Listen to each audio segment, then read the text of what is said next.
اب آپ کے لیے ایک نیا لفظ، ایک نئی اصطلاح اور موجود ہوئی کہ تقریری زبان سے کیا مراد ہے۔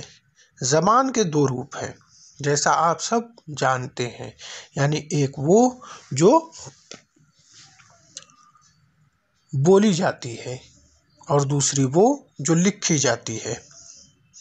زبان صرف بولنے کی سطح پر جس قسم کے معاملات کو آپ کے سامنے بیان کرتی ہے، لکھنے کی سطح پر بھی آپ انہی چیزوں کو ہی بیان کر رہے ہوتے ہیں۔ اب زبان کے حوالے سے ایک نیا تصور، ایک نئی اصطلاح اور آپ کے سامنے روشن ہونے والی ہے، جسے ہم رسم الخط یا رسم خط کہتے ہیں۔ اب رسم خط کیا ہے اور رسم الخط کسے کہا جاتا ہے؟ مان لیجئے زبان خیال ہے یا کوئی فکر ہے یا کچھ بھی جو ابھی آپ کے ذہن میں، آپ کے دماغ میں ہے، جو کچھ بھی آپ کے ذہن میں، آپ کے دماغ میں موجود ہے، وہ سب کچھ زبان ہے، اسے ہم زبان مان لیتے ہیں۔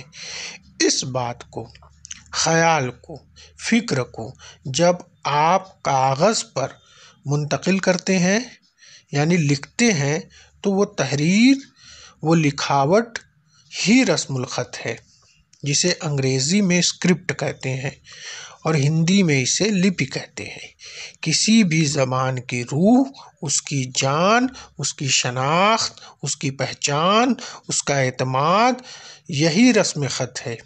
اگر یہ زبان کے پاس نہ ہو تو اس کا علیحدہ وجود قائم کرنا ہی ممکن نہیں۔ اس لیے جب ہم کسی زبان کو سیکھتے ہیں تو سب سے پہلے اس کا رسم خط ہی سیکھتے ہیں۔ آپ نے بھی جب اردو زبان سیکھنے کا آغاز کیا ہوگا تو سب سے پہلے الف، ب، ت، ث وغیرہ پڑھنا شروع کیا ہوگا اور پھر رفتہ رفتہ آپ نے انہیں جوڑنا سیکھا ہوگا اور اس کے بعد آپ نے جملے بنانے سیکھے ہوں گے۔ اس طرح آپ نے رسم الخط پر عبور حاصل کیا ہوگا اور دھیرے دھیرے زبان کی باریکیوں سے واقف ہو کر اس کی لطافتوں سے محظوظ ہونے کا ذوق آپ کے اندر پیدا ہوا ہوگا۔ اردو کا رسم خط جو ہے اسے فارسی رسم خط کہتے ہیں، جسے نستعلیق کہا جاتا ہے۔ جیسے انگریزی میں اسکرپٹ کہتے ہیں، ہندی میں دیوناگری اس کا نام ہے اور پنجابی کی جو اسکرپٹ ہے اسے گرمکھی بولتے ہیں۔ اب کل ملا کر دیکھیں تو ہماری جو آج کی بحث رہی ہے وہ زبان کے حوالے سے رہی ہے۔ ہم نے آج زبان کے بارے میں بنیادی باتیں سیکھیں، یعنی زبان ایک وسیلہ ہے جو دو یا زیادہ افراد کے مابین کنیکشن پیدا کرتا ہے۔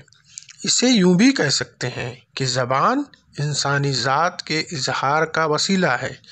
زبان خیالات و فکر، احساس و جذبہ ہے جس کا اظہار زبان کرتی ہے، جس کا بیان زبان کرتی ہے اور ان سب کو بیان کرنے کا جو آلہ ہے وہ زبان ہے۔ خدا نے ہمیں آلۂ نطق دیا ہے جو ہماری قوت گویائی کا اظہار ہے۔ ہم انسانوں نے دنیا کے الگ الگ خطوں میں الگ الگ زبانوں کی شکلیں، الگ الگ زبانوں کی تشکیل کی اور اسی کے ذریعے اپنے احساس و خیال کو پیش کرتے ہیں۔ ایسا نہیں ہے کہ صرف انسانوں کے پاس ہی اپنے فکر و خیال اور احساس و جذبے کو بیان کرنے کا ذریعہ موجود ہے، بلکہ اس دنیا میں جتنے بھی جاندار پائے جاتے ہیں سب کے اندر اپنے ہم جنسوں کے ساتھ ساتھ رابطہ بنانے، کنیکٹ ہونے کا مادہ موجود ہے۔ شیر کی غراہٹ ہو، چڑیوں کی چہچہاہٹ ہو، گھوڑے کی ہنہناہٹ ہو، کتوں کا بھونکنا ہو، یہ سب ان سب کی زبانیں ہیں، مگر چونکہ انسان نے اتنی ترقی کرنے کے باوجود بھی انہیں ڈیکوڈ کرنے میں کامیابی حاصل نہیں کی ہے، اس لیے ہم اسے سمجھ نہیں پاتے۔ لیکن جیسے جیسے ہم ان کے قریب ہوتے ہیں، انہیں اپنے ساتھ رکھتے ہیں، ہم ان کے احساس کو بھی سمجھنے لگتے ہیں۔ یوں زبان جو ہے وہ رابطہ ہے، وسیلہ ہے، ذریعہ ہے، جو احساس کو احساس کے ساتھ، فکر کو فکر کے ساتھ، خیال کو خیال کے ساتھ جوڑتا ہے۔ یہاں ہم اپنی بات کو ختم کرتے ہیں۔ اگلے لیکچر میں ہم ادب کی تفہیم و تعبیر کے حوالے سے گفتگو کریں گے۔ سلام۔